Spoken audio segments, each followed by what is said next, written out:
A person sold an article at a loss of 12%. Had he sold it at a gain of 10.5%, he would have got rupees 112.50 more. What is the original selling price of the article? So मान लेते हैं the cost price of the article. So cost price cost price of the article,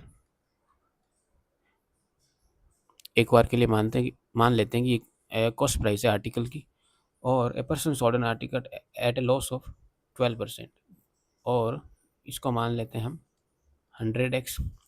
इसने 12% loss पर बेचा, मतलब 88x पर इसने sell किया। Original selling price minus 12%।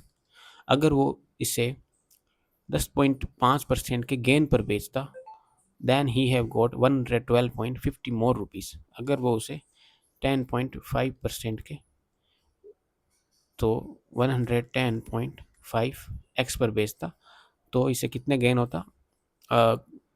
111.50 रुपये का गेन होता। So what is the original selling price of the article? तो यहाँ पर गैप कितने का आ गया? 12% प्लस 10.5% इक्वल्स टू, मतलब यहाँ से यहाँ तक का कितना गैप आ गया? 22.5। सो 112.5, ये कितने की वैल्यू है? 22.5% की वैल्यू है। और हमें पहले कॉस्ट प्राइस पता करनी होगी, और उसके बाद में हम सेलिंग प्राइस पता करेंगे। वैसे सेलिंग प्राइस पता कर सकते हैं, लेकिन पहले कॉस्ट प्राइस पता कर लेते हैं। तो कॉस्ट प्राइस कितनी है? 100x। यहाँ से यहाँ तक का गैप कितने आ गया? 12%। ये 12x plus 10.5x equals to 22.5x। तो ये एक्स से एक्स कैंसिल, और 22.5 यहाँ से एक पॉइंट, तो ऊपर एक जीरो, और इसे अगर कैंसिल करेंगे पूरा कट करने पर, कॉस्ट प्राइस कितनी आएगी? कॉस्ट प्राइस आएगी 500। अब कॉस्ट प्राइस हमारे पास आ गई, कितनी आ गई? 500। 500 100x की वैल्यू है, हमें ओरिजिनल सेलिंग प्राइस पता करनी है। What is the original selling price of the article? 88x की वैल्यू फाइंड करनी है।